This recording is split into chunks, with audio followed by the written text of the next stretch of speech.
Sea el Cristo resucitado, digno de toda gloria, de toda honra, de toda alabanza, de todo imperio, todo honor y todo poder. Ese día que marca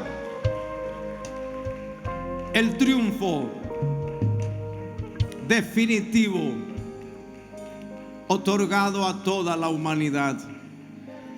La iglesia se reúne para celebrar el acontecimiento más grande de la historia.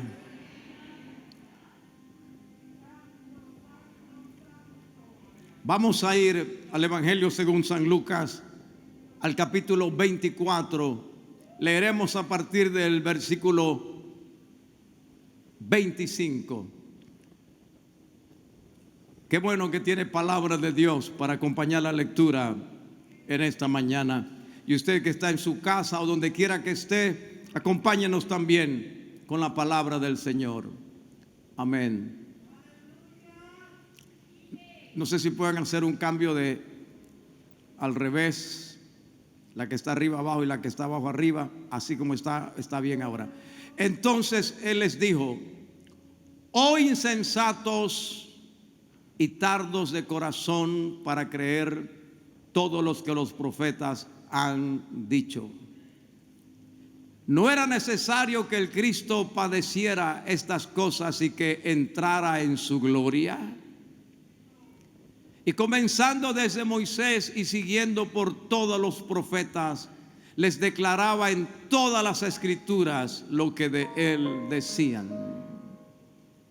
Llegaron a la aldea a donde iban, y él hizo como que iba más lejos. Mas ellos le obligaron a quedarse, diciendo: quédate con nosotros, porque se hace tarde y el día ya ha declinado. Entró pues a quedarse con ellos. Y aconteció que estando sentado con ellos a la mesa, tomó el pan y lo bendijo, lo partió y les dio.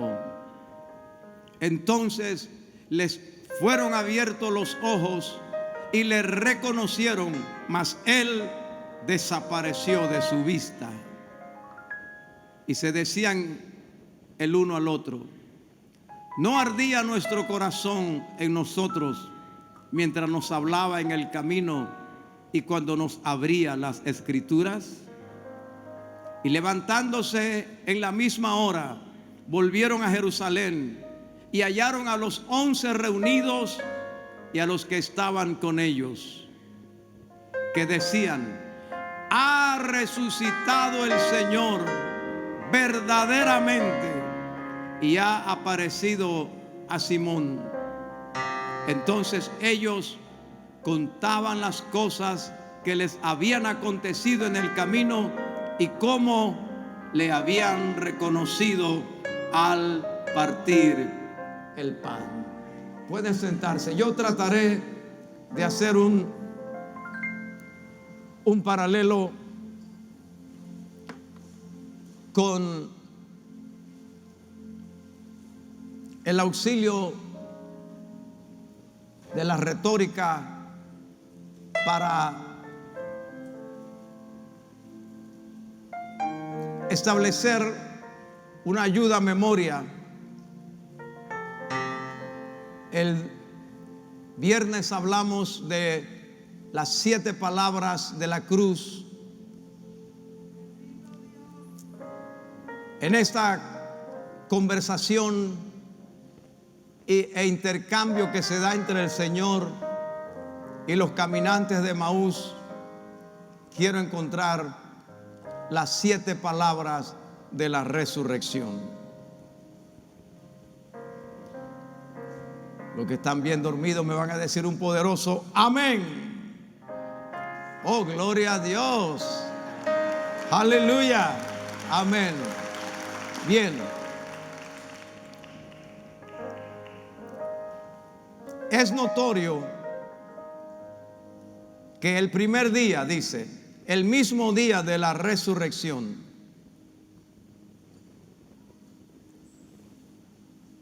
habiendo aparecido en la mañana a las mujeres, a María Magdalena,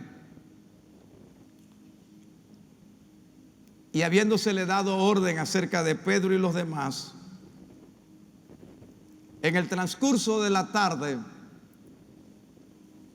el Señor tome espacio para acercarse a dos caminantes. Van de Jerusalén a una aldea llamada Emaús. Emaús significa aguas calientes. También significa en el idioma arameo primavera templada. Se da el nombre de uno de ellos, Cleofas, que es la abreviatura de el nombre Cleófates. Del otro no se nos dice quién era. Yo pienso que pudo haber sido su esposa. Puede ser que sí o que no, porque los dos van para una casa que tenían, donde vivían, donde Jesús parte el pan con ellos. Y dos judíos varones no vivían juntos. Pero ese detalle no es importante. Lo importante es la relación que se da y lo que de ello podemos aprender. La primera palabra que quiero dejar en su corazón es la palabra corazón. ¿Alguien tiene corazón? ¿Lo trajo? ¿Dónde está? ¿Seguro? Muéstreme dónde está. Deje su mano allí. Diga corazón. Oye esto. Al resucitado le interesa tu corazón. Al que venció la tumba le interesa saber cómo está tu corazón. ¿Cómo está tu corazón?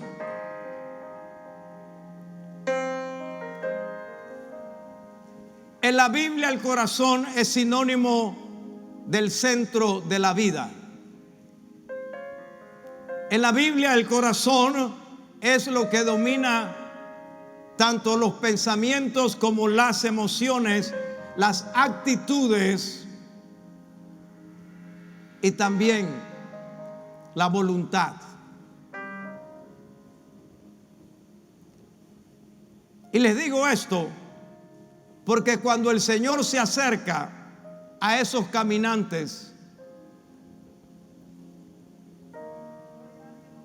les pregunta: ¿qué pláticas son estas y por qué estáis tristes? Jesús sabía cómo estaba el corazón de ellos. ¿Por qué estáis tristes?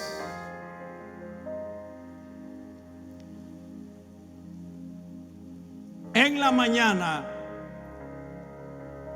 María Magdalena y la otra María habían regresado del sepulcro y le habían contado a los apóstoles que habían visto un ángel y que el ángel le dijo que Jesús vivía, que estaba vivo. Pero Marcos dice que ellos no les creyeron a las mujeres porque estaban tristes y llorando.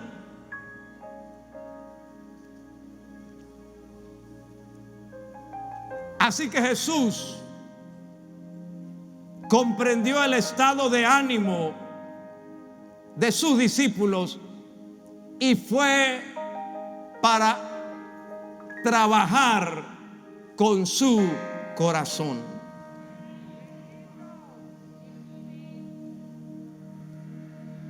Estos caminantes de Emaús revelan lo que había en su corazón. ¿Por qué estáis tristes? Quiere decir que en ese corazón había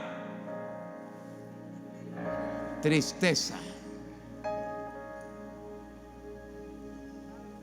Y Dios sabe si en tu corazón hay tristeza. Pero la conversación que se da revela que hay otras cosas en el corazón de ellos. Dice que hablaban de lo que había ocurrido en Jerusalén. Y cuando Jesús le dice, ¿qué platican? ¿Qué conversan? Y les pregunta, ¿por qué estáis tristes? Ellos dijeron, ¿acaso eres tú el único forastero que no sabe lo que ha acontecido en Jerusalén? ¿Qué ha acontecido? De Jesús, el Nazareno, varón profeta, poderoso en obras, dicen ellos, que fue entregado por nuestras autoridades a la muerte. Pero él había dicho que resucitaría. Y este es ya el tercer día.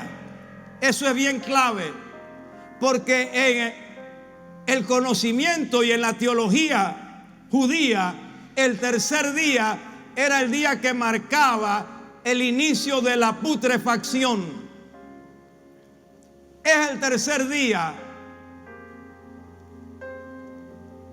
Entonces, ¿qué había en el corazón de ellos? Tristeza, confusión. Estaban confundidos. ¿Qué había en el corazón de ellos? Además de la tristeza y la confusión, su corazón estaba embargado de un sentimiento de frustración. Él dijo, pero mira cómo estamos.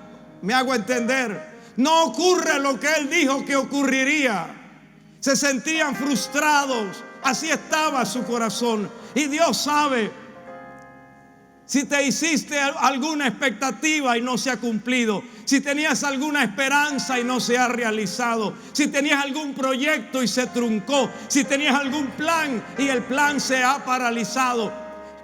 Dios sabe si tu corazón camina bajo la frustración de esta época. ¿Qué más vemos en el corazón de ellos? Incertidumbre. Porque no sabían qué vendría ahora que Él ya no está. Esa noche, mi hermano, aquí la gente está. Ayúdanos, pastor, por favor, ayúdanos. Porque ya. Santo Dios.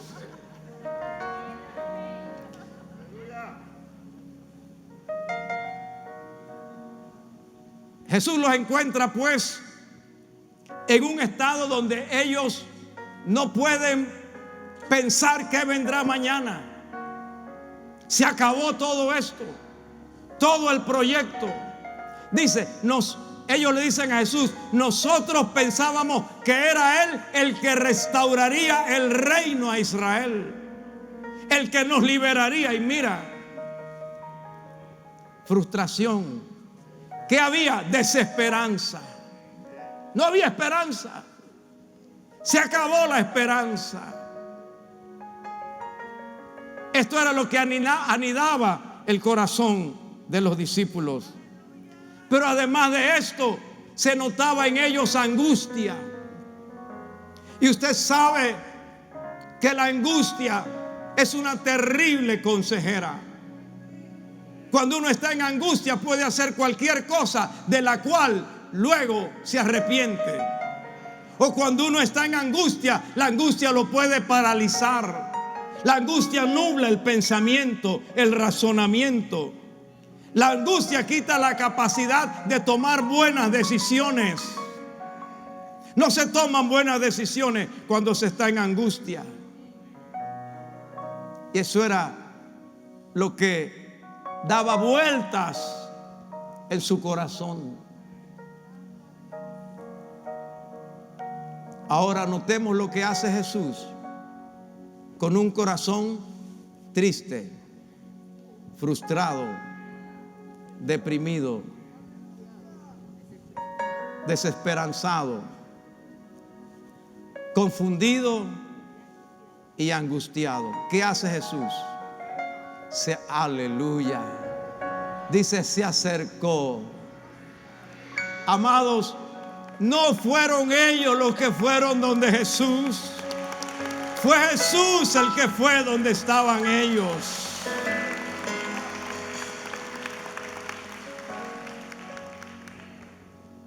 Yo no voy a violar ninguna norma de nada. Dice que son 17, por lo menos 15 minutos frente a frente. Así que yo puedo hacer esto. Llegó Jesús.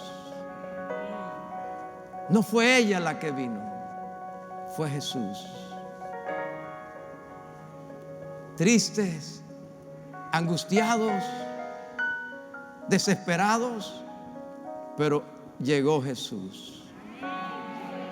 Quiero decirte, allí en el hospital, ningún enfermo está alegre en el hospital. Está contando chistes con un aparato aquí y otro acá y otro monitor allá y una enfermera que viene No, ahí estás tú triste, angustiado, con la incertidumbre de qué pasará con tus hijos y todo lo demás. Pues yo quiero decirte, el resucitado se acerca allá donde tú estás, porque al resucitado le interesa tu corazón. Ahora yo quiero que usted note lo siguiente. Este no es Pedro, no es Santiago, no es Jacobo, no es Andrés, no es Juan. ¿Quién era? Cleofas. No se sabe más nada de él, solo ese nombre. No se sabe más nada que era de Emaús. No era un discípulo de los importantes. ¿Alguien me está siguiendo? Era uno de los pequeños. Aquí le llamaríamos recogebate.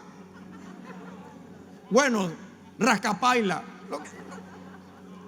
No era de los importantes, pero a Jesús le interesaba su corazón. Quiero que sepas esto. El resucitado resucitó. Amén. Mira tú, el primer día, yo no sé cuántas cosas tendría el Señor por delante, pero sabía que había dos. ¿Por qué salían de Jerusalén e iban para Emaús? Porque Jerusalén era el lugar de los grandes acontecimientos. Y después de 3 días ellos dicen, se acabó todo esto. Ellos no van a Emaús con gran gozo en el corazón. Ellos no van en una tuna. No van.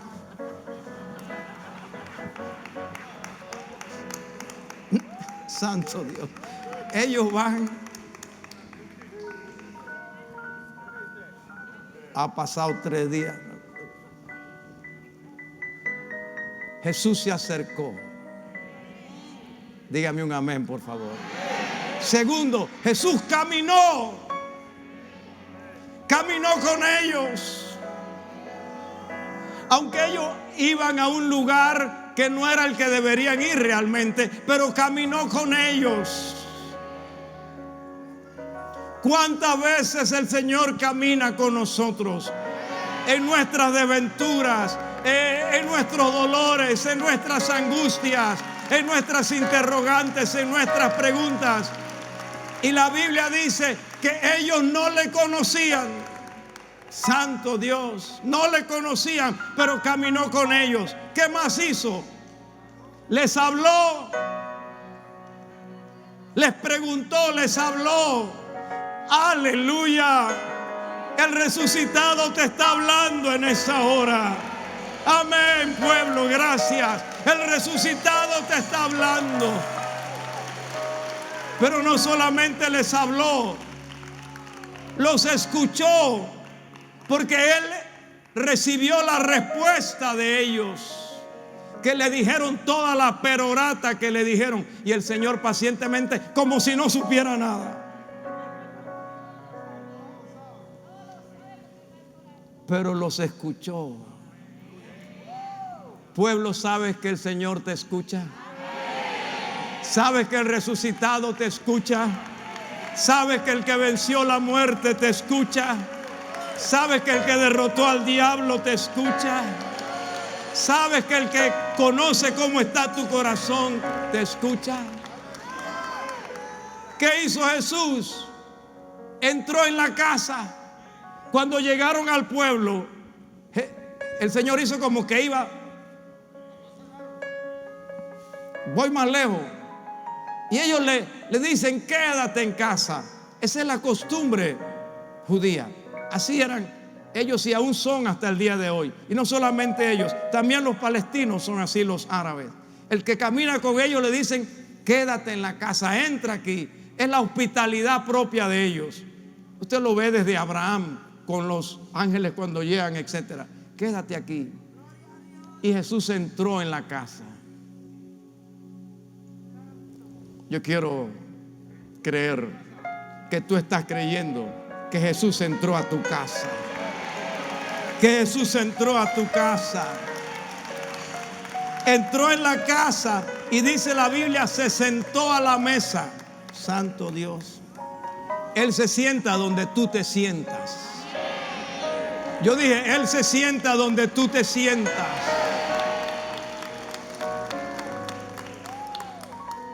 Y compartió con ellos, dice la Biblia. Partió el pan. Todo eso era porque Jesús estaba viendo el corazón de ellos. Porque para sanar lo demás tenía que sanar el corazón. Y estoy creyendo que algunos hasta enfermos físicos están siendo sanados y serán sanados porque Dios tiene interés en tu corazón. Amén. Así que la primera palabra es corazón. La segunda palabra es Emaús. ¿A dónde iban ellos? A Emaús. Y aquí también hay una gran lección. Les dije que Emaús en el arameo significa primavera templada. Significa aguas calientes. No aguardiente, no. Aguas calientes. Misericordia. Algunos dijeron amén.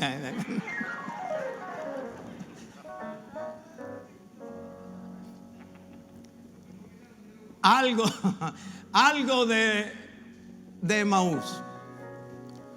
Emaús, pues era un lugar donde había agua natural que brotaba de la tierra, pero era caliente. Esto hay, por ejemplo, en Caldera, en Chiriquí hay varios lugares y es impresionante. Para los de Colombia, allá, por ejemplo, en Pereira, en Popayán, es común encontrar eso. Son aguas salutíferas, son aguas con muchos minerales. El presidente Franklin Delano Roosevelt viajaba al estado de Colorado, a Denver, en una población interna, Glenwood se llama, y allí recibía tratamiento para su parálisis de las piernas. Entonces, los romanos vieron eso, le informaron al emperador y el emperador Tito hizo una villa. Esta no era una villa judía, hizo una villa en ese lugar, una aldea pequeña para los soldados enfermos y para los veteranos, para los soldados ya retirados que iban a salir del ejército, que tuvieran un tiempo allí y se recuperaran y regresaran a Roma. Para eso fue construida Emaús. Pero en toda población donde hay soldados, los que tenemos un poco de edad podemos entender esto. Donde hay soldados del imperio, ¿qué hay alrededor? Santo Dios. Piense lo que eran las bases militares en Panamá antes de que fueran revertidas. Piensa en lo que ha ocurrido en Colón y en otros lugares cuando se fueron los soldados. Alrededor de los soldados siempre manejan dinero rápido y necesitan comida, abastecimiento, necesitan ropa, transporte, todo eso. Así que alrededor de la villa ellos necesitaban servicios y allí se establecieron los judíos para darle servicio a los soldados romanos. ¿Me estoy haciendo entender? Así que ellos iban a la casa que tenían en ese lugar, pero lo que trato de decirles es que esto no es Jerusalén, no es Belén, no es una ciudad que fue construida con un propósito espiritual. ¿Me estoy haciendo entender? Es que tampoco era una ciudad, era una aldea, pues, que fue construida con un propósito específico de albergar soldados y veteranos de guerra para su recuperación. Eso es Emaús. El resucitado, oye esto, intervendrá en tu destino natural. ¿Cuál era el destino natural de los que caminaban?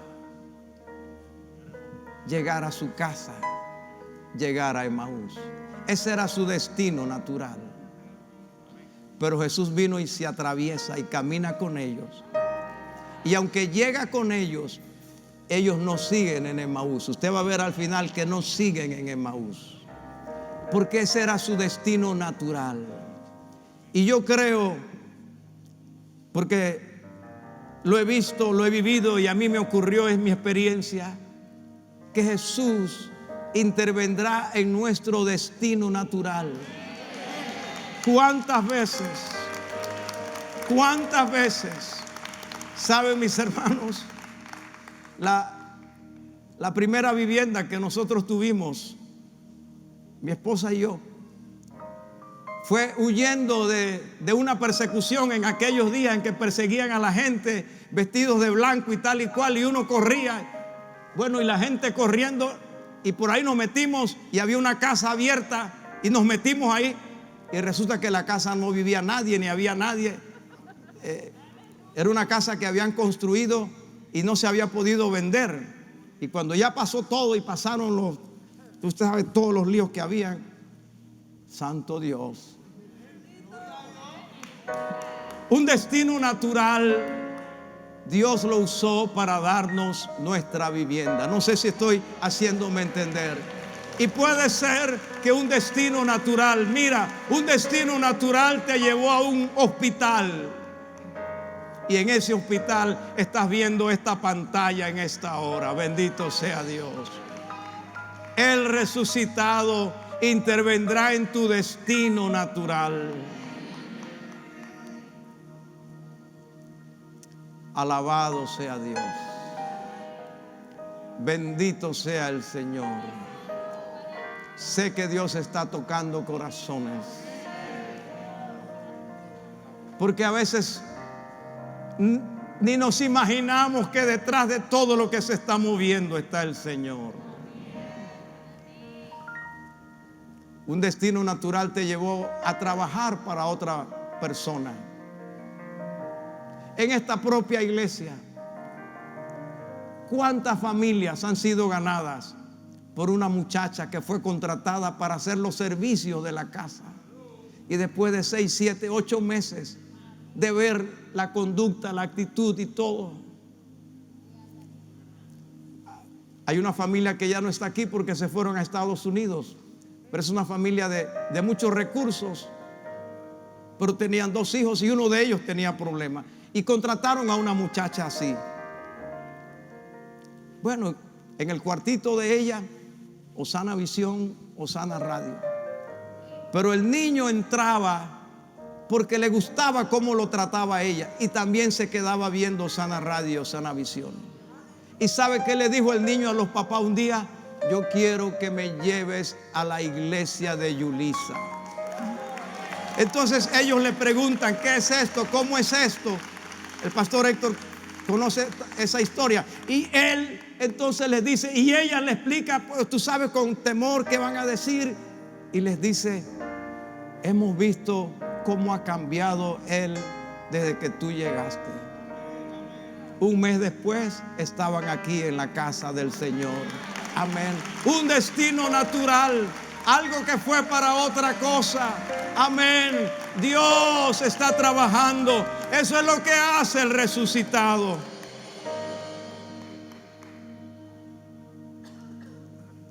Emaús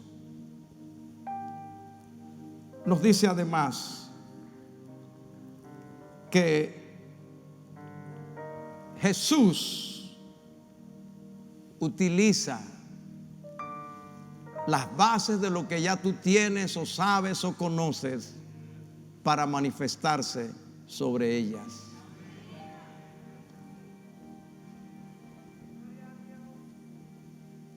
¿Cómo llegaron estos judíos a Emaús? No lo sabemos. ¿Cuánto tiempo vivieron allí? No lo sabemos, pero era su lugar, era su casa. ¿Servían a los romanos? Tal vez. ¿Se ganaban la vida de esa forma? Ahora llegan a su casa con un compañero que al menos en lo natural les daba un poco de alivio para la angustia que sentían en su corazón. Quédate con nosotros. Y nota esto, desarrollaré esto más adelante. En la costumbre judía y también árabe, cuando tú invitas a alguien a tu casa, tú le das lo que tienes.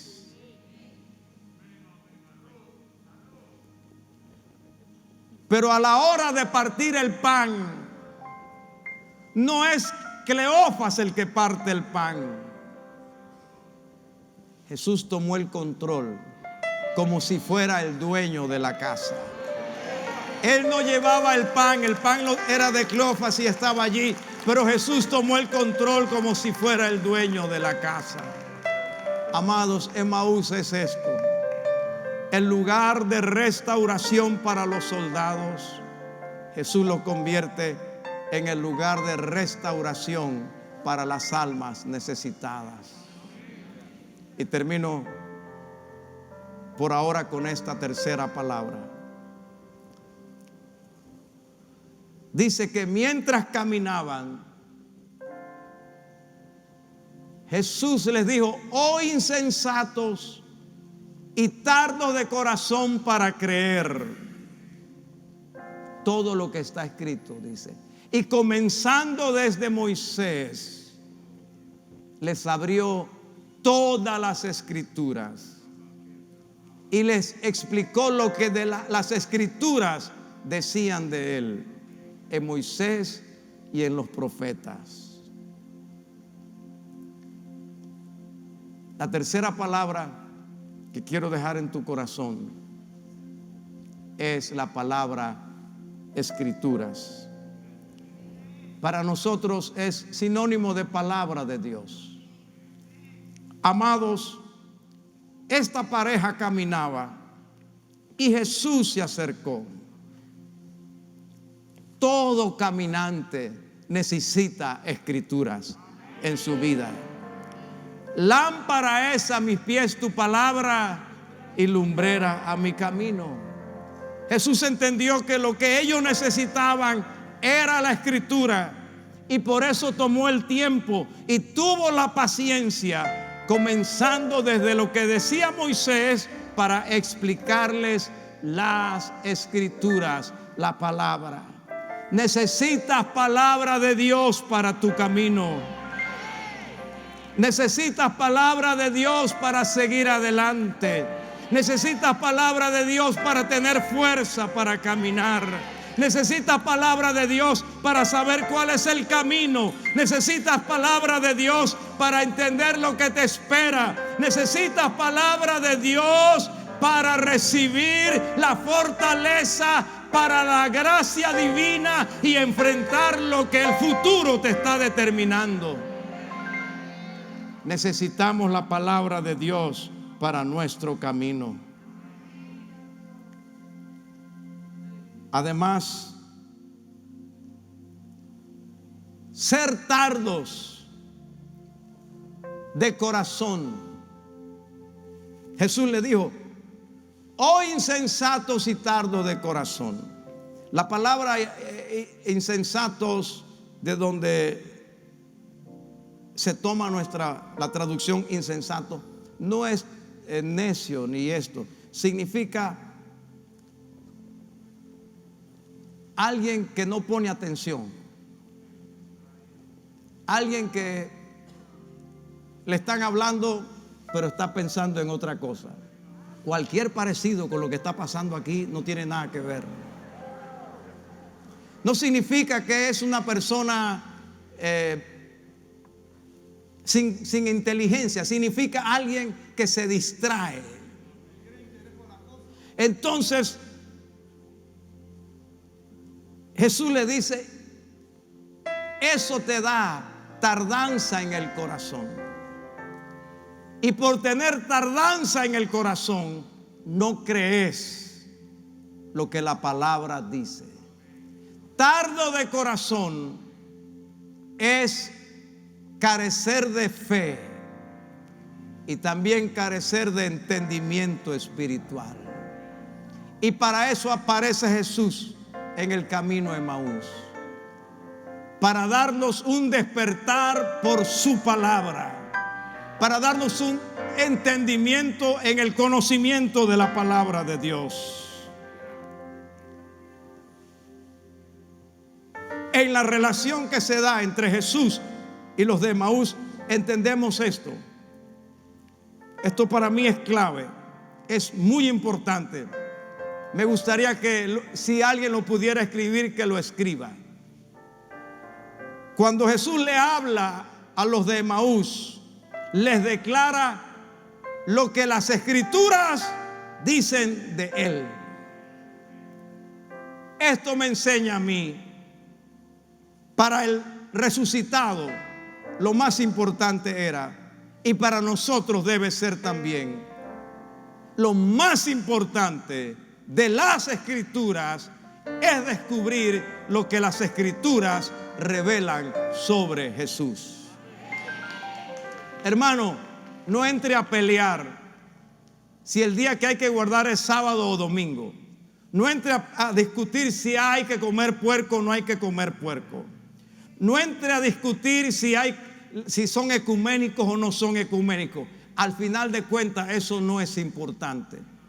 Al cielo no se va porque comas puerco o no comas puerco. Al cielo no se va porque te vistas de esta manera o de la otra manera. Al cielo se va si vivimos conforme vivió Jesús, según las Escrituras.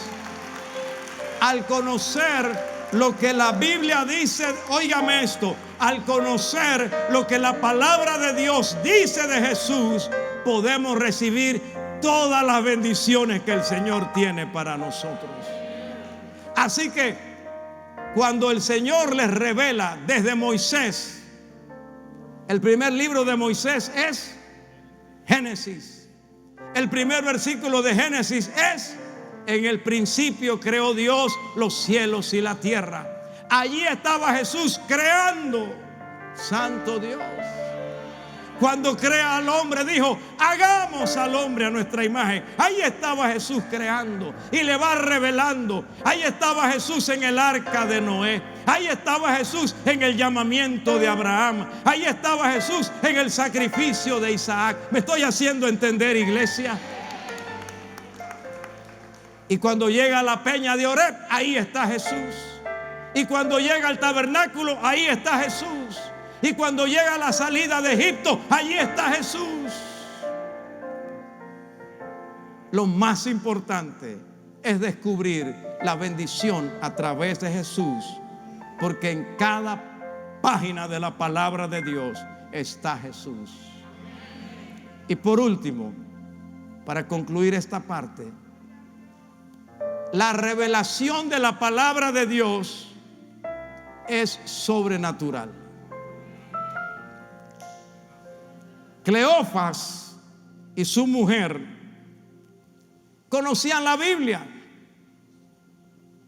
A los 12 años, él recitó de memoria 613 versículos. Algunos de los que estamos aquí no sabemos ni 13. 613 versículos. Fue a la sinagoga toda la vida, pero conocía, pero no conocía. Porque el conocimiento de la palabra de Dios es sobrenatural. A ver si lo dice conmigo. El conocimiento de la palabra de Dios es sobrenatural. En realidad es una revelación. Y esa es mi oración continua. Todos los días de mi vida, todos los días, oro por muchas cosas, pero algo por lo que oro todos los días es: Señor, revélame tu palabra. Dame palabra revelada. No quiero nada más leer la Biblia y tener conocimiento. Necesito una palabra revelada. Pero eso es sobrenatural. Sobrenatural. Dice que estaban allí, les revelaba la palabra. Cuando fueron a partir el pan, Jesús tomó el pan, lo levantó, lo partió y dio gracias. Entonces les fueron abiertos los ojos y le reconocieron, y él desapareció de su vista. En la noche, ¿qué noche? Esa misma noche. ¿Por qué? Porque cuando él se desaparece, ellos arrancan. ¿Para dónde? Para Jerusalén, donde estaban los otros discípulos. Bueno, acorto los acontecimientos. Allá en Jerusalén, esa noche, se aparece Jesús y les habla. Y dice la Biblia, Mateo o Lucas 24:45, entonces les abrió el entendimiento para que comprendiesen las Escrituras. It is my prayer this morning. It is the miracle that I am asking from my Lord. Oh Lord, open my mind. Open my understanding. Abre mi entendimiento, Señor. Quiero comprender tu palabra. Esto no es humano. Esto no me lo pueden explicar en una universidad. En un instituto bíblico me pueden dar lecciones. Puedo entender algo de ministerio, de geografía bíblica, de historia bíblica, de nombre bíblico. Puedo entender algo de eso, pero la revelación es sobrenatural. Lo que voy a aplicar a mi problema, la palabra para mi necesidad, es sobrenatural. Y necesito eso. Entonces, la primera palabra es: Él ha venido a tratar con mi corazón. La segunda palabra es Emaús, algo natural. Él lo usa para su propósito y se revela en ello. La tercera palabra es las Escrituras. Señor, revélame, abre mi entendimiento. La necesito para mi camino y la necesito para verte. Por las Escrituras es la manera como podré verte y entenderte. Amados, amén. Me quedan 3 minutos. El domingo pasado, el domingo de la entrada real, la casa estaba llena. El santuario lleno, las burbujas llenas, no se podía más, los salones llenos, Emaús lleno. Y hubo gente que vino a alguna de las 4 celebraciones y tuvo que irse porque no pudo entrar. Una hermana muy fiel, fiel en todo sentido, vino con su hijo que quería venir a la casa de Dios con ella. Y cuando llegaron, no Emaús, no salón, no santuario. Y bueno, pasan estas cosas. Yo me hubiera dado cuenta, yo busco la manera, le pido a alguno de los ancianos que se vaya y que le deje su puesto, pero bueno, no me di cuenta, no supe que eso pasó, pero lo supe en la semana y me sentí muy acongojado y pensé cómo puedo hacer para sacar esa nostalgia, esa tristeza, ese mal momento que vivió esta mujer que ha venido con su hijo. Lo único que pude hacer fue orar y dije, la llamaré, pero no lo hice, no pude. Pero el viernes, cuando estoy predicando, miro para este lado y ahí está la hermana levantando manos con su hijo.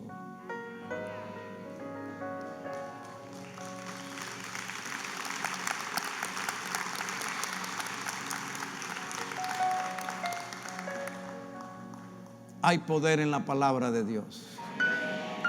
Yo no he hablado con ella, tampoco la veo aquí en esta mañana, en esta hora, tal vez está, pero hay áreas donde las luces no me permiten ver los rostros de todos. Pero cuando estaba orando, lo que vi fue esto. Ella podrá decir si fue así o no. Ella salió por la parte de atrás, por el pasillo porque dio toda la vuelta y no pudo entrar por ningún lado. Y se fue con su hijo por ahí. Y honestamente, hermana, usted iba un poquito enojada.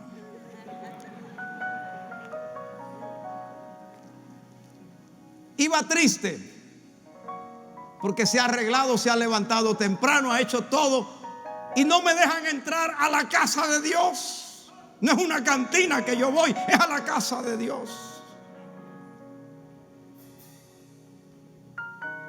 Iba frustrada porque tenía expectativas, quería que Dios le hablara.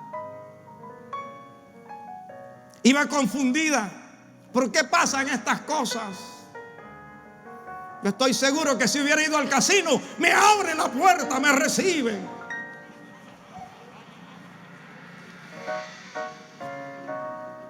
Pero en la casa de Dios me dicen, no hay.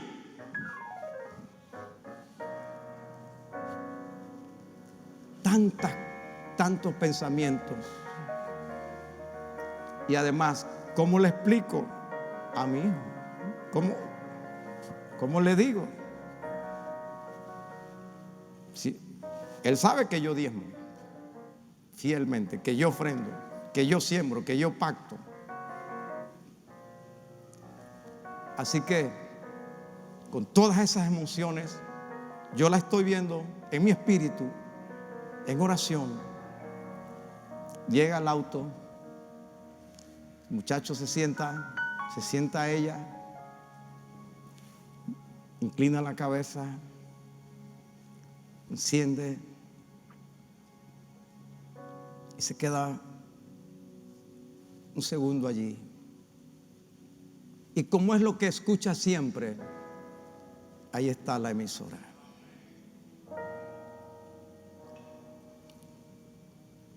Y allí el Señor comienza a trabajar. Y mientras sale la palabra que se está predicando, de la boca de los muchachos y de los que maman, perfeccionaste la alabanza. El burrito en quien nadie ha montado, Un burrito rebelde a quien Jesús domina. Y la palabra va trabajando. Y las lágrimas corren y corren. Y el muchacho también comienza a llorar. Lo estoy viendo claramente en mi espíritu mientras van a la casa. Y en el transcurso del camino, de las calles, de un sector de la ciudad, en el camino la palabra tocó su corazón.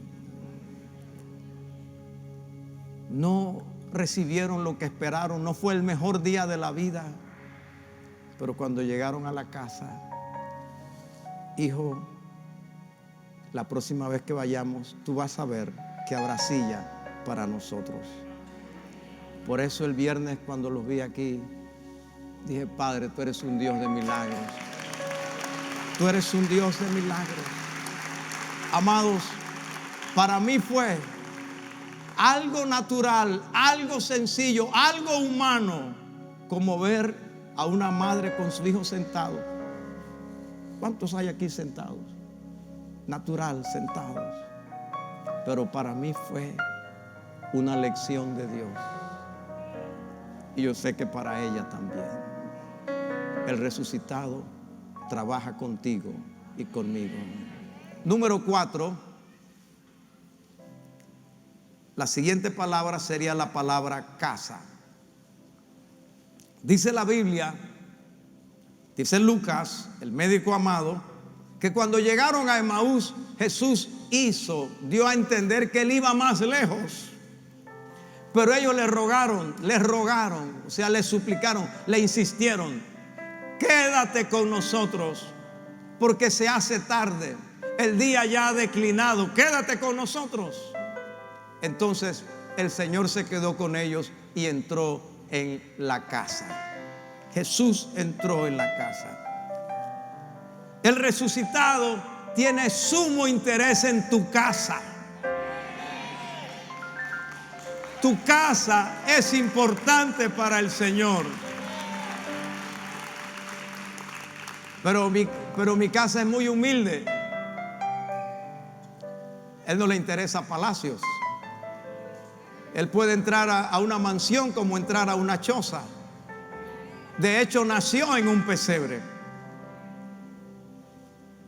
Pero más que casa, en la Biblia, casa puede interpretarse de varias maneras.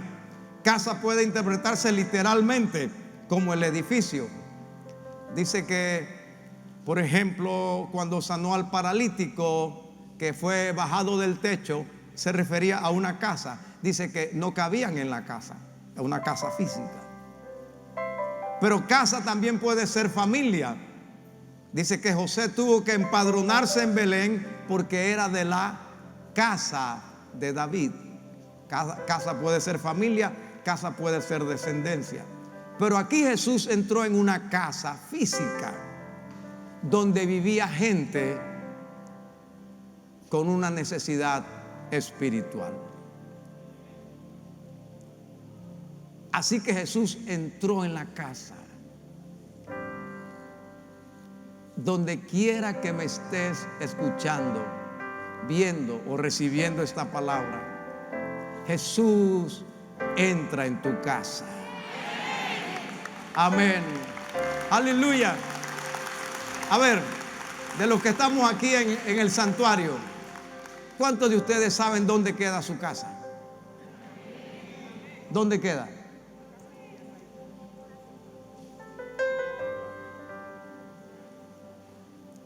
¿Usted vive aquí? ¿Usted vive allá adentro?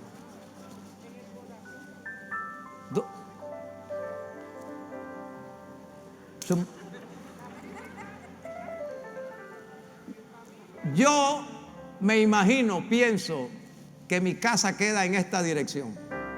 Mi casa donde yo vivo, porque yo no vivo en mi corazón, yo vivo en una casa. Como en una casa y bueno, estudio en una casa, oro en una casa, duermo en una casa. Si yo cierro mis ojos y pienso dónde está mi casa queda en esta dirección. ¿Dónde queda su casa? A ver, quiero ver esas manos. Puede ser que se equivoque, pero tiene que estar en algún lugar. ¿Dónde queda su casa? Cámara, aprovecha, santo. Estoy haciendo esto y me prolongo y no puedo demorarme porque los servicios son bien rápidos. Vamos a aprovechar. ¿Dónde queda su casa? Amén. Pues hacia allá va Jesús. Otra vez la mano. Hacia allá va Jesús. Hacia allá va Jesús. Jesús va para tu casa. Jesús entró en la casa. Aleluya. En otras palabras, el resucitado llegó a esa casa, y cuando llegó a esa casa, la presencia de gloria entró en esa casa. Tu casa no es para el cigarrillo, tu casa no es para la cerveza, tu casa no es para... Alguien alabe a Dios en esta casa. Tu casa no es para la pornografía, tu casa no es para el pecado, tu casa no es para la lotería, tu casa no es para magia blanca, tu casa no es para practicar brujería, tu casa no es para darle cabida a los pensamientos del diablo, tu casa no es para la fornicación y el adulterio, tu casa es para que more la presencia de Jesús en esa casa. Aleluya. Jesús entró en la casa. Busquen la Biblia en cada casa a donde entró Jesús y usted verá que algo pasó. Entró en la casa de Lázaro y María recibió la revelación. Entró en la casa de Nazaret y abrieron el techo y el paralítico fue levantado. Entró en la casa del fariseo y el hidrópico fue sano. Cada casa donde Jesús entró, en la casa de Pedro y la suegra de Pedro tenía fiebre y el Señor la levantó. Que la presencia del Señor more en tu casa. Amén. Entró en la casa. Pero no solamente esto, Jesús compartió la palabra en la casa. Les declaró la palabra. Les abrió el entendimiento a la palabra. Jesús compartió la palabra. Quiero decirte, aleluya, hay palabra para tu casa. Y hay palabra en tu casa. Y la palabra no vuelve a Dios vacía. Aún tus hijos pequeños, esos que no entienden, que no saben ni hablar todavía, serán bendecidos por la palabra en la casa. Que la palabra está en tu casa. Dios le dijo a Moisés: así le dirás a los hijos de Israel: Jehová vuestro Dios, Jehová no es. Y estas palabras que yo te ordeno hoy estarán en tu casa y estarán en los dinteles de la puerta de tu casa, y las escribirás en tu casa y hablarás de ellas al levantarte y al acostarte, y cuando andes por el camino. La palabra debe ser para estar en la casa, el hogar de la familia. Hay algo curioso que ocurre en la cultura de estos pueblos, tanto judíos como árabes. Yo le he explicado varias veces algunas experiencias que he tenido en aquellas regiones con gente desconocida que por primera vez me ven y me han invitado a su casa y me han dado comida, sabiendo que soy extranjero y que a veces ni les entiendo lo que me hablan. Pero es su cultura, así son. Así que entraron y había un pan. No sé cuándo lo hicieron, porque ellos se las pasaron todos los días en Jerusalén. Iban a dormir a la casa, pero había pan. Y lo lógico es que el pan lo tomaba el dueño de la casa o el anfitrión y se lo ofrecía al huésped. Pero en esta casa ocurre algo. Es el huésped el que toma el dominio y el que levanta el pan y da gracias. Y da gracias y bendice. Jesús partió el pan en la casa. La primera Santa Cena después de la resurrección se celebró en una casa. Así que prepárate en la casa donde estés, porque aunque sea con galleta, con hojaldre, con tortilla, con carimañola, con lo que tengas, hay celebración en la casa. Amén, amén, amén. Lo agarraron. Hay celebración en la casa. Y dice la Biblia que cuando partió el pan, los ojos le fueron abiertos. Y cuando los ojos fueron abiertos, le reconocieron. Pero entonces, ahora que le reconocen, él desaparece de su vista. En otras palabras, ocurrió algo sobrenatural. Diga sobrenatural. Dígalo otra vez, sobrenatural. ¿Dónde ocurrió eso? En la casa. Santo Dios. Quiero orar para que esta palabra no vuelva a Dios vacía. Y quiero orar para que esto también se cumpla en tu casa. Hoy, en esta semana, en el nombre de Jesús, ocurrirá algo sobrenatural. ¿Alguien quiere creer con el varón de Dios? ¿Alguien se atreve a confesar con el varón de Dios? Esta semana ocurrirá algo sobrenatural en mi casa. Aleluya. Entonces en la casa es una casa para la presencia, es una casa para la palabra, es una casa para la celebración y es una casa para lo sobrenatural. Amén. La quinta palabra dice: en la casa Jesús partió el pan. La Biblia dice que Él tomó el pan. De veras que es un pedazo de pan muy parecido a este. Así son, tal vez un poquito más grande, más redondo, pero así es el pan de la cultura. Dice, dio gracias. Te alabo, Padre, Señor del cielo y de la tierra, porque provees a los tuyos lo que necesitan y nos das el fruto de la tierra y del trabajo para ser de bendición. Así más o menos bendecía el padre de familia. Lo partió.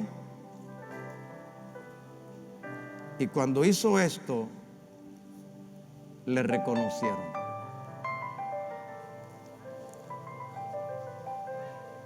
¿Qué nos enseña el resucitado con este acto? Nos enseña que para Dios es muy importante y debe serlo también para nosotros.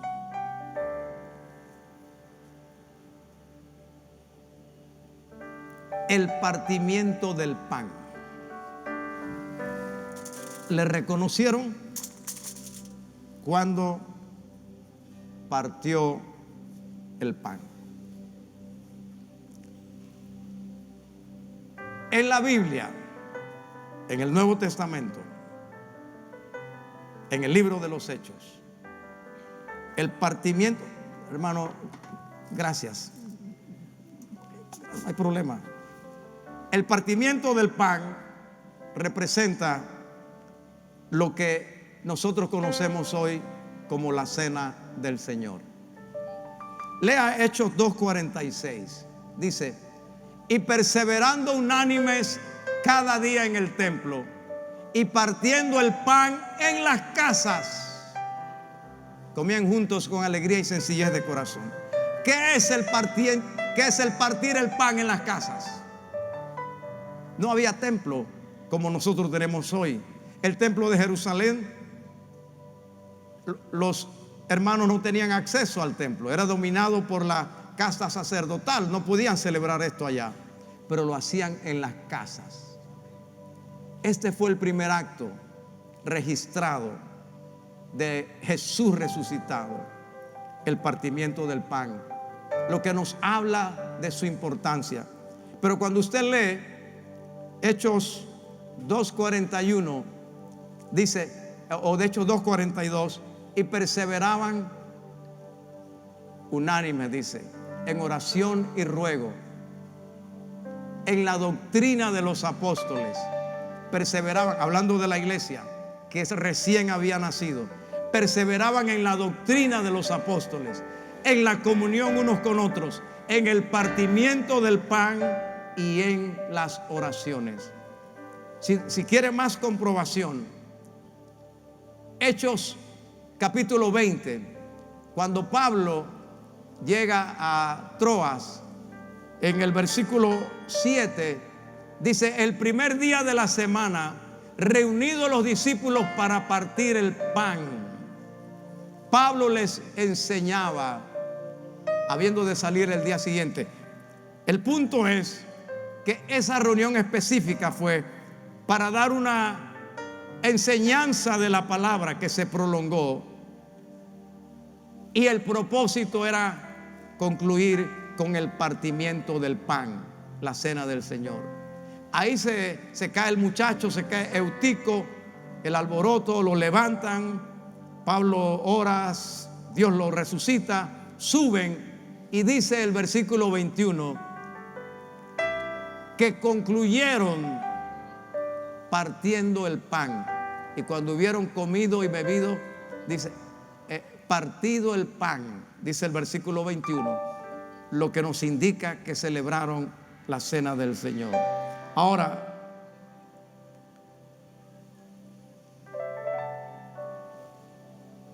cuando Jesús se une a ellos, dice la Biblia, dice Lucas, que los ojos de ellos estaban velados para que no le conociesen.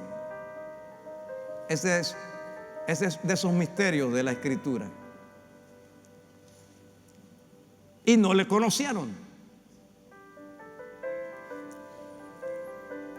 ¿Está conmigo? Esa noche, la noche de ese día, Jesús va a Jerusalén, donde están ellos reunidos.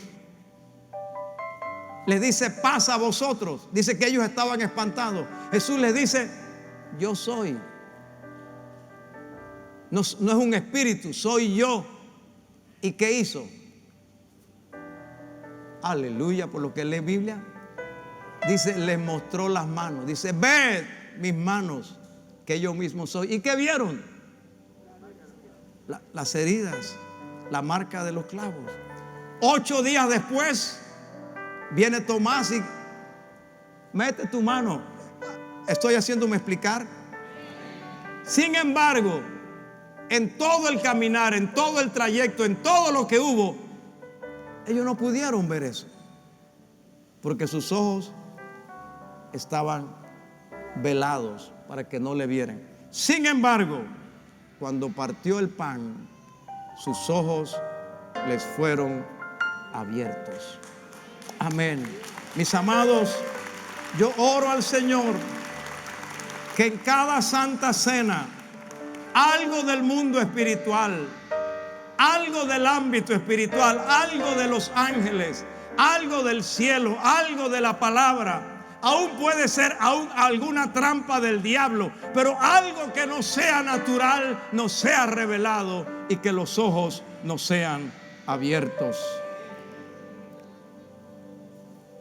Así que tenemos ya 2 palabras más para esta hora. Número 1, la casa. Diga: mi casa es importante para Dios. Y segundo, pan. La cena del Señor no puede pasar desapercibida. La tercera palabra que sería la sexta, es la palabra sobrenatural. Diga conmigo, sobrenatural. Allí ocurrió algo sobrenatural. Primeramente porque sobrenaturalmente lo reconocen, pero luego que lo reconocen, desaparece de su vista. Sobrenatural. Amados, el resucitado ha venido para introducirnos a nosotros a las experiencias sobrenaturales del mundo sobrenatural. No me he hecho entender, voy a repetirlo. Si Cristo no resucita, lo sobrenatural se queda para unos pocos escogidos como Abraham o Isaac o Eliseo o alguno de aquellos, pero no para todos nosotros. Pero ellos no eran ni Pedro, ni Juan, ni Jacobo, ni Andrés, ni Felipe, ni Tomás, ni Natanael. No eran ninguno de los apóstoles. El nombre del segundo o de la esposa, si lo era, ni siquiera se sabe. Nadie sabe quién era Cleofas, ni de dónde vino, solo que vivía en Emaús. Eran unos discípulos normales, como dije en la otra celebración anterior, un poco eufemísticamente para ayudarnos precisamente a la memoria. En el día de hoy le llamaríamos unos cristianos recogebate, unos cristianos normales. No cantaban, no estaban en la plataforma, no dirigían, eran unos discípulos sencillos. Pero Jesús a ellos los introduce a las experiencias sobrenaturales, lo que indica que la resurrección del Señor vino para que nos elevemos de este mundo de lo natural a lo sobrenatural, y que te prepares, porque no digo que lo vas a vivir todos los días en la conciencia de que lo estás viviendo, aunque todos los días podrías experimentar algo sobrenatural, y el hecho de que vivas ya es sobrenatural, pero vas a ver cosas sobrenaturales. Mire, hace 20 años una persona buscó a un abogado de la iglesia porque tenía una necesidad. Y dijo: yo no quiero dejar esto en manos de cualquiera, quiero dejar esto en manos de la iglesia tal y tal. Dígale al pastor. Bueno, hicimos una transacción. Yo nunca conocí a esa persona, nunca la vi, nunca estuvo frente a mí, no sé quién era. Esa semana yo iba para un pueblo distante de aquí y se me perdió la llave del automóvil y la busqué por más de una hora y no la encontré. Entonces le dije a mi hija: préstame tu carro, y me lo prestó y me fui. Cuando nos desviamos de la carretera para entrar al punto donde íbamos, en ese momento venía un auto saliendo, el único que salía, porque es una carretera muy rústica de tierra donde no hay, y era extraño que hubiera un auto, y el auto salía. Y el hermano que me acompañaba le dijo: pare, que este hombre es. Pero yo no sabía de quién me estaban hablando. Conversamos y yo le presento el mensaje de Cristo al hombre. Le hablo del Señor y le dije: quiero orar por usted. Y oramos, y el hombre con lágrimas me dice: entonces usted es el pastor. Digo yo: sí, yo soy el pastor. El pastor que hace 20 años yo busqué, porque tuve un deseo en mi corazón de que esto no se quedara en manos de pecadores ni de impíos. Digo yo: sí. ¿Y usted quién es? Yo soy fulano de tal. Era el que nos había bendecido con una propiedad y nunca lo había conocido. Pero como la llave se me perdió y me retrasé 1 hora, no sé si me hago entender. Cuando él entraba a la carretera principal y yo entraba al callejón, ahí nos encontramos. Si hubiera encontrado mi llave, jamás me había encontrado con ese hombre. Y jamás, no sé si habría una oportunidad para que esa alma se salvara. Te voy a decir, aún en detalles pequeños, el Señor te mostrará que estás introduciéndote a un mundo sobrenatural. Te quiero decir, conocerás personas que tú jamás pensaste que conocerías. Aún en época de pandemia, Dios te llevará a lugares que tú jamás pensaste que llegarías. Vas a tener sueños y visiones. Yo conté en el mensaje anterior de una hermana que salió de aquí herida el domingo porque no había espacio para entrar, y cómo Dios me reveló que había salido, y cómo la vi mientras caminaba al auto, y cómo la vi cuando entraba y su hijo se sentaba en un lado y ella en el otro, y encendía el automóvil, y lo que escuchaba de la radio del automóvil y lo que ocurrió después. No es que uno es brujo ni televidente, ni que anda viendo caracoles en la mano. Es que hay un Dios sobrenatural que revela cosas sobrenaturales. Y cuando tu niño tenga fiebre y llore y no sepa lo que es, y sean las 3 de la mañana, el Dios sobrenatural, el Cristo resucitado que hace presencia en la casa, te da el poder para que ores por esa criatura. Aunque no seas pastor, aunque no seas diácono, aunque no seas líder de la iglesia, eres un escogido, eres un discípulo llamado para ver lo sobrenatural, y tu oración tendrá respuesta, y el bebé será sano y verás lo sobrenatural. Yo sé que hay alguien aquí que está entendiendo lo que yo estoy hablando. Yo sé que hay alguien del otro lado que está entendiendo lo que yo estoy hablando.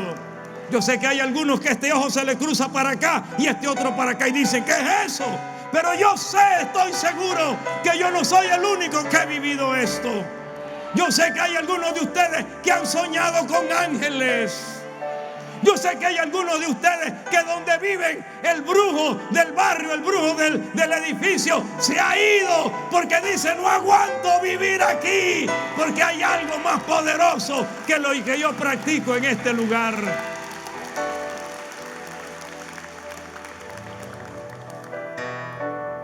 Yo sé que hay alguien que con sus recursos no podía adquirir lo que tiene, ni comprar la vivienda, ni tener ese automóvil. Pero intervino el poder sobrenatural del resucitado. Alabado sea Dios. Yo sé que en esta pandemia, santo Dios, qué dolor. El pastor Nuno salió del hospital y su cama fue ocupada por un paciente más joven que él.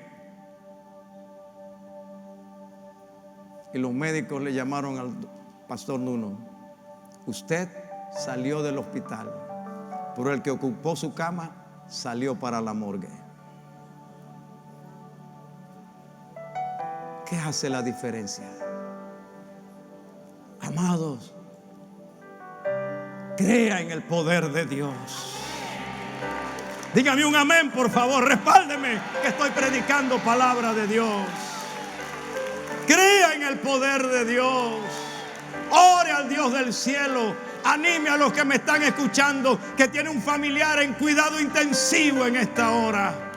Ayúdeme a animar a los hermanos de Barranquilla que están pasando por una época difícil, donde aún pastores han muerto esta semana, donde no hay cama en los hospitales, donde las unidades de cuidados intensivos están llenas, donde las autoridades de salud no saben qué hacer, y donde el pastor David Reyes y el pastor Johnny Díaz me ha dicho, hasta médicos han muerto en las últimas 2 semanas.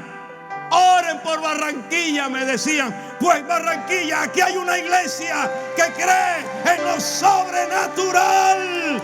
Alguien se pone de pie en esta casa y dice: Jehová, obra milagro en Barranquilla.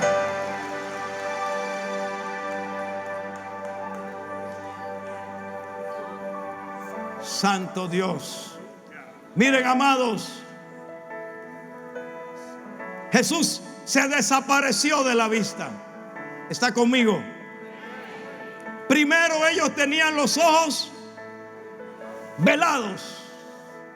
O sea que veían, pero no veían. Veían como usted y como yo. Yo estoy viendo una hermana aquí, pero yo no estoy viendo el ángel que está ahí con ella. Pero ahí hay un ángel de Dios. Así eran ellos. Pero cuando se nos introduce al mundo sobrenatural, vemos lo que no vemos. Aleluya. Dígale al ángel. Me voy a sentar, ángel.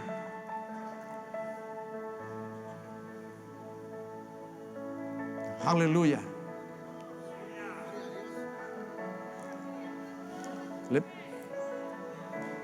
Tenía la tentación de decirle al ángel: quítele la silla cuando se siente, para que vea que es verdad que tú estás ahí. Pero ángel, déjale la silla tranquila, déjale la silla tranquila, déjale la silla. Vamos, tome su asiento. En el segundo libro de Reyes, capítulo 6, dice la Biblia que había guerra entre el rey de Siria y el rey de Israel. Y el rey de Siria planeaba la estrategia y las tácticas de guerra. Y Eliseo le mandaba un mensaje, le chateaba al rey de Israel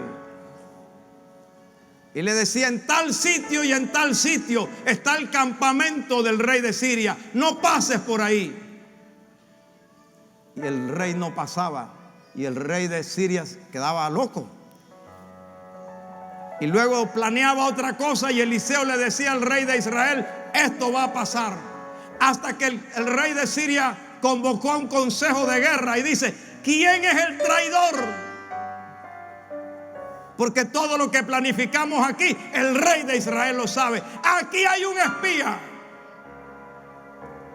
Y uno de los oficiales, de los siervos, dijo: no, mi rey, mucho respeto, no, mi señor, no es que aquí hay un espía, es que lo que tú planificas, en estas palabras se los digo, como está en la Biblia, lo que tú planificas en tu cámara más secreta, Eliseo el profeta lo sabe.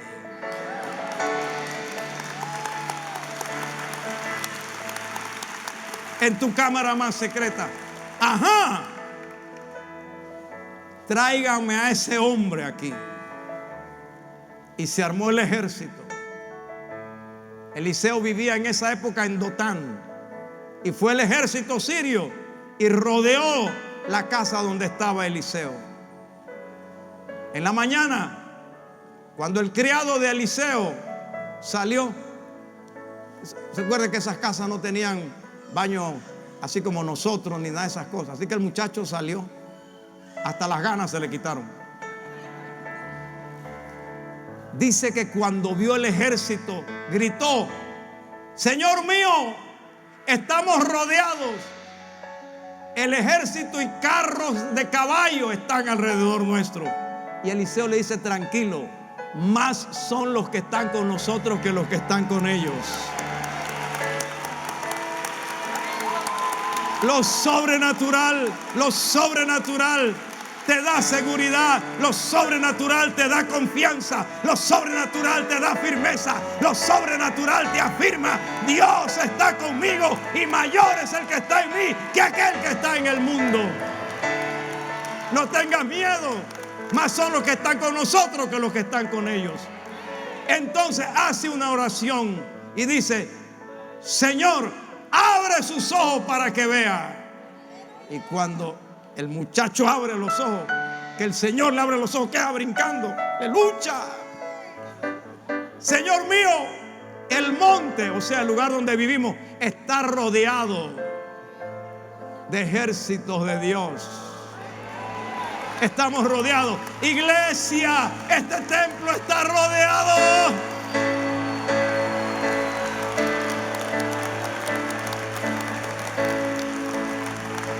Ahí en el hospital, te lo digo en el nombre de Jesús, aunque no lo veas, hay un ángel allí. Aleluya. Entonces,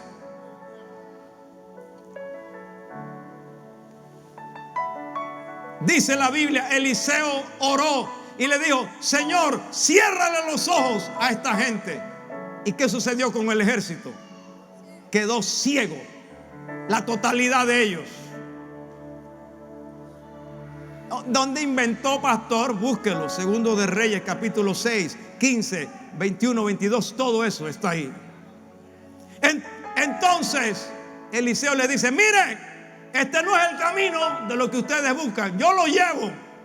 Ajá, vengan. Y como eran ciegos, se los llevó a todos y los metió en la capital de Samaria, o sea, donde estaba el rey de Samaria, el enemigo. Y los metió en el centro de la plaza. Y cuando estuvo adentro, le dijo: Señor, ábrele los ojos ahora. ¿Y qué pasó? Les abrieron los ojos y dijeron: estamos listos. Y viene el rey de Israel y le dice: ajá, mi señor, los matamos. ¿Qué matamos? ¿De qué matamos? Ponle comida. Aquí lo importante es que en lo sobrenatural ocurren estas cosas. Y la resurrección del Señor, si los introdujo a ellos a ese nivel, a ti y a mí también nos introducen a ese nivel. Mire, ¿ha leído de María Magdalena cuando fue a la tumba? La misma experiencia. Cuando ve al Señor, ella piensa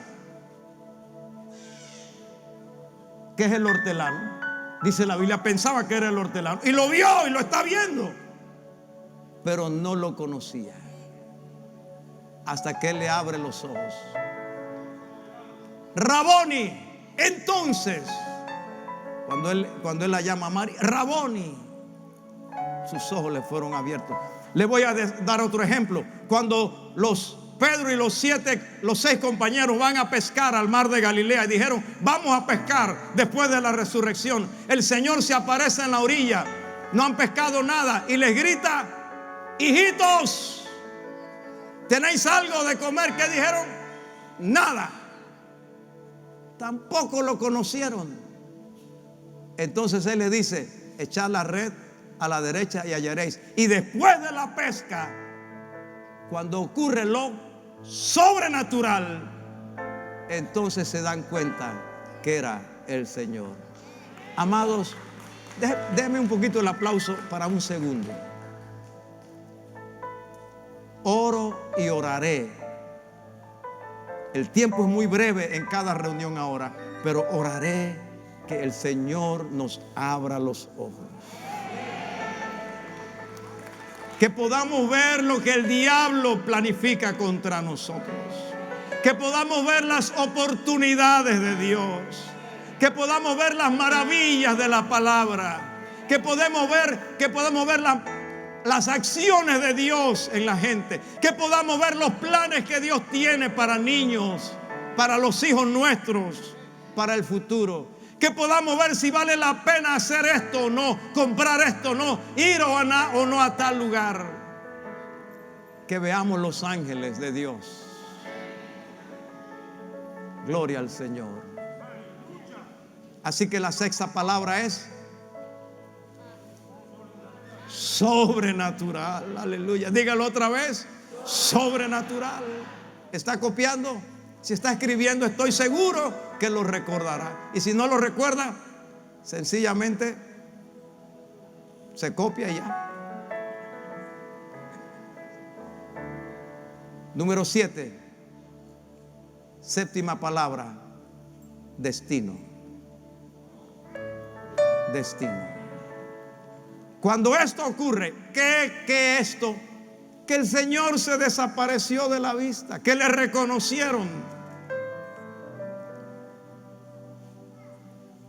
En el primer mensaje expliqué cómo estaban ellos, cómo caminaban, cómo iban hacia Emaús, cuál era su condición, su estado de ánimo, etc. Y así permanecieron. Pero cuando vieron al Señor, algo sucedió. Y dice la Biblia, y levantándose, dice Lucas, y levantándose en aquella misma hora, ya era de noche, ya el sol había declinado, ya era hora de dormir. Para eso habían venido a su casa. Pero el resucitado les dijo, no en palabras, pero ellos lo entendieron: It's not time for sleeping. No es tiempo para dormir. Dice, levantándose, salieron. ¿Hacia dónde? Hacia Jerusalén. Encontraron su destino. Habían caminado más de 10 kilómetros, pero ahora encuentran su destino y se levantaron. Y la palabra fuerte que vino a mi corazón es esta: esta pandemia nos ha detenido el comercio, ha detenido la industria, bueno, por lo menos en otros países, ha detenido el turismo, ha detenido hasta el accionar normal de la iglesia, ha detenido nuestros abrazos, ha detenido nuestras oraciones unidas, ha detenido nuestras vigilias. Esta pandemia ha detenido la educación, ha detenido la formación. Esta pandemia ha detenido la familia. Pero el resucitado ha venido, y como Cleofas y su mujer se levantaron, nosotros nos levantaremos. Amén, George. It is. Aleluya. Aleluya. Awake, nos levantaremos. Yo dije, pueblo, nos levantaremos. Volverás a levantar esa fábrica, volverás a levantar esa oficina, y será mejor. Volverás a abrir ese restaurante, dígame un amén. Volverás a abrir ese hotel, volveremos a viajar. Te digo algo, volveremos a abrazarnos.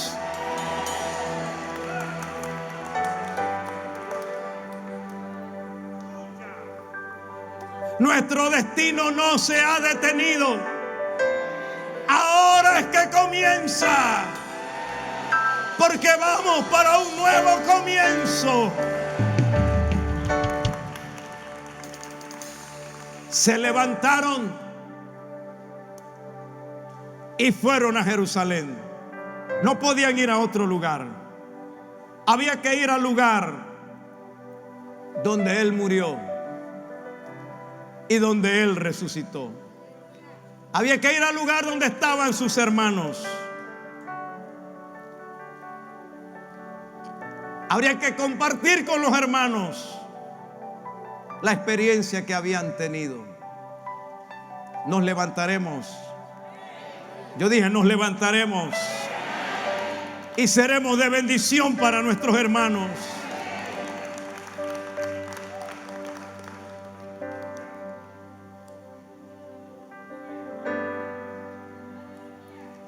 Amados, para todos mis hermanos que han pasado por la COVID, te puedo decir,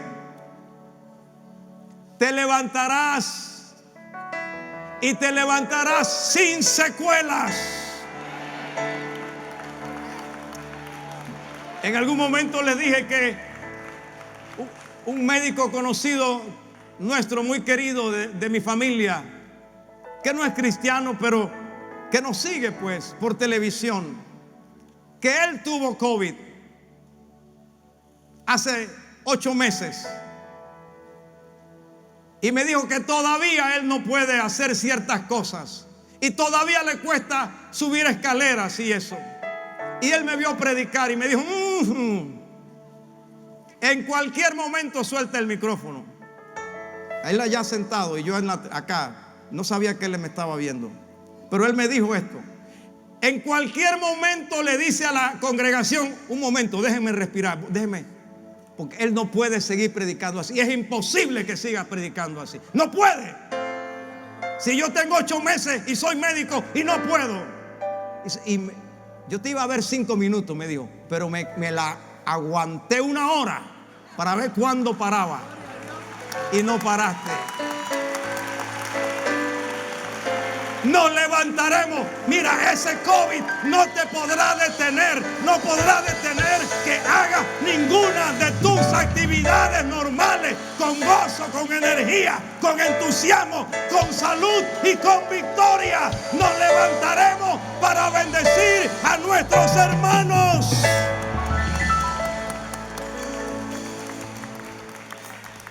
Y si has pasado por una pérdida, perdiste el negocio o lo que sea, te levantarás y vas a bendecir a tus hermanos. Si pasaste por la pérdida de un familiar, te levantarás y bendecirás a tus hermanos. Aleluya. This is special for you. It's special for you, only for you. Because I love you. And I love your work. Because it's for the Lord, it's not for the man. El resucitado ha venido.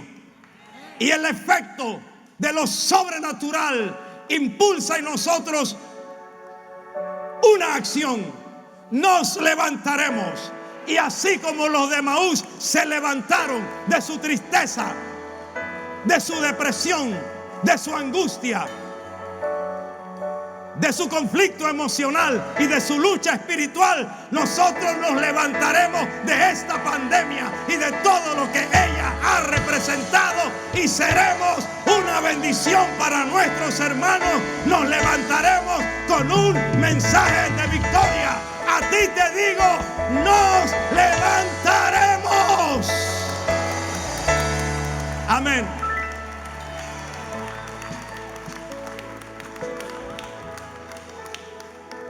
Nuestro destino no es permanecer sentados.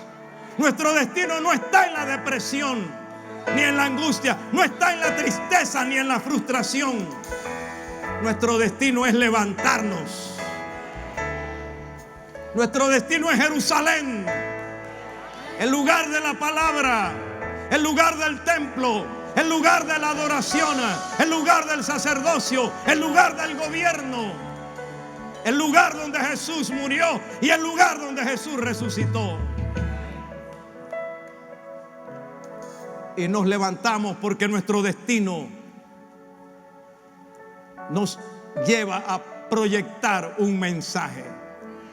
¿Qué fueron a hacer a Jerusalén? A compartir un mensaje. ¿Qué mensaje? Ha resucitado.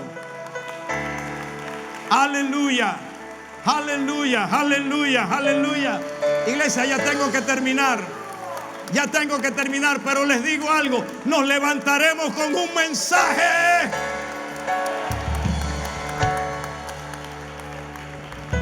Nuestro destino nos impulsa a proclamar un mensaje de victoria.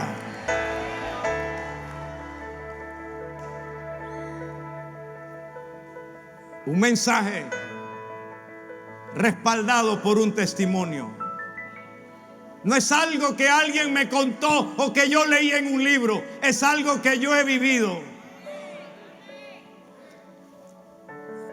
La diferencia es esta. A los de Emaús les habían dicho, las mujeres, dice, oímos, ahora la gente tiene un frío espantoso. Las mujeres nos dijeron esta mañana que fueron a la tumba y estaba vacía. Pero no era su mensaje. Pero ahora que lo han visto,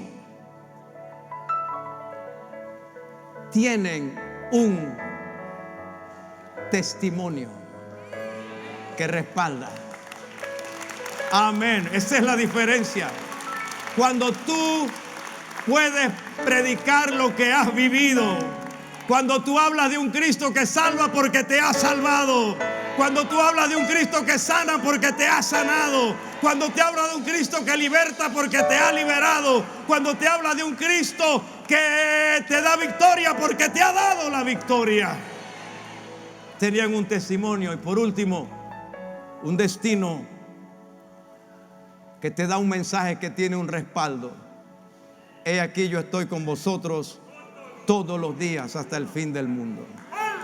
Todos los días hasta el fin del mundo. Tienes un respaldo. Amén. Así que voy a memorizar las 7 palabras de la tumba vacía para los caminantes de Emaús. La primera palabra es corazón. Tu corazón es importante para Dios. La segunda palabra es Emaús. Lo natural convertido en el escenario para lo sobrenatural. Las escrituras, lo más importante de tu vida es que descubras en las escrituras lo que dicen de Cristo. Tu casa, Dios ama tu casa y tiene un proyecto para tu casa. El pan, el partimiento del pan nos abre a una nueva dimensión, nos abre los ojos. Lo sobrenatural, el resucitado ha resucitado precisamente para elevarnos al plano de lo sobrenatural. Y el destino, la resurrección de Jesucristo, nos muestra un nuevo destino.